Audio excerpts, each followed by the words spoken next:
Buenas noches, profesora y compañeros. El día de hoy vamos a hablar sobre la oligarquía peruana y sus características y la percepción de la ociosidad. Controversia. ¿Cuáles son las principales características de la oligarquía peruana y por qué podemos decir que es una clase ociosa? Introducción. Siendo así que el proceso oligárquico se puede dividir en tres etapas, del año 1890 al año 1930, que fue la primera etapa. La oligarquía se ejerce hegemónicamente y de manera directa al poder político a través del partido civil y económico. La segunda etapa abarca los años de 1930 al 1968, donde la oligarquía ejerce el poder desde el balcón. ¿Qué quiere decir? Conserva su poder económico intacto, pero ejerce el poder político de forma indirecta, por intermedios de caudillos civiles y militares. Y por último, en los años 1968 a 1990, la oligarquía se extinguió. Sin embargo, muchas familias y grupos que los conformaron lograron preservar ciertas cuotas del poder económico, que años más tarde permitieron convertirse en actores del proceso político con capacidad y presión y acción. Daré el pase a mi compañero que explicará la contextualización.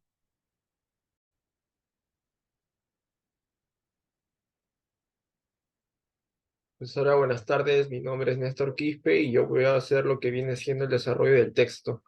Bueno, desde un punto de vista político, la reforma agraria fue un éxito, ya que logró reducir la desigualdad social y la pobreza en el campo. La distribución de tierras a los campesinos les proporcionó un mayor acceso a los recursos productivos y a los mercados, ¿no? Que les permitió mejorar sus condiciones de vida.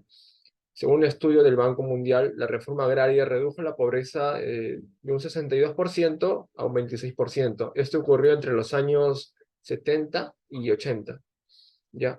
La reforma agraria también contribuyó a la democratización del país, ya que otorgó a los campesinos un mayor poder político y social. Algunos ejemplos son, bueno, según el Banco Mundial, la pobreza extrema en las zonas rurales se redujo de 40 a 10%. Esto pasó entre el año 1969 y 1980. La reforma agraria también otorgó a los campesinos el derecho a votar y participar en la vida política del país, ¿no?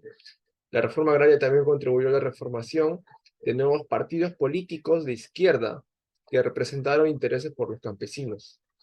Desde un punto de vista económico, la reforma agraria también tuvo un impacto positivo en el sector agropecuario, ¿no? Ya que aumentó la productividad y la producción agrícola, la distribución de tierras, a los campesinos les dio incentivos para seguir invirtiendo en sus parcelas, ¿no? Y mejorar su producción, ¿no? Sus técnicas de producción. Bueno, le doy pase a mi siguiente compañero. Gracias. Evidencia empírica: la producción de arroz, maíz y trigo aumentó en un 30%, 25% y 20% respectivamente entre los años 1970 y 1980. La reforma agraria contribuyó a la apertura de nuevos mercados para los productos agrícolas peruanos. La reforma agraria también contribuyó a la reducción de la dependencia del país de las importaciones de alimentos. La reforma agraria tuvo un impacto profundo en la sociedad peruana. La eliminación del latifundio puso fin a una forma de explotación y opresión que había existido durante siglos. La distribución de tierras a los campesinos les dio un nuevo sentido de dignidad y autonomía. Según un estudio de la Pontificia Universidad Católica del Perú, la reforma agraria contribuyó a un aumento de la autoestima y la participación política de los campesinos.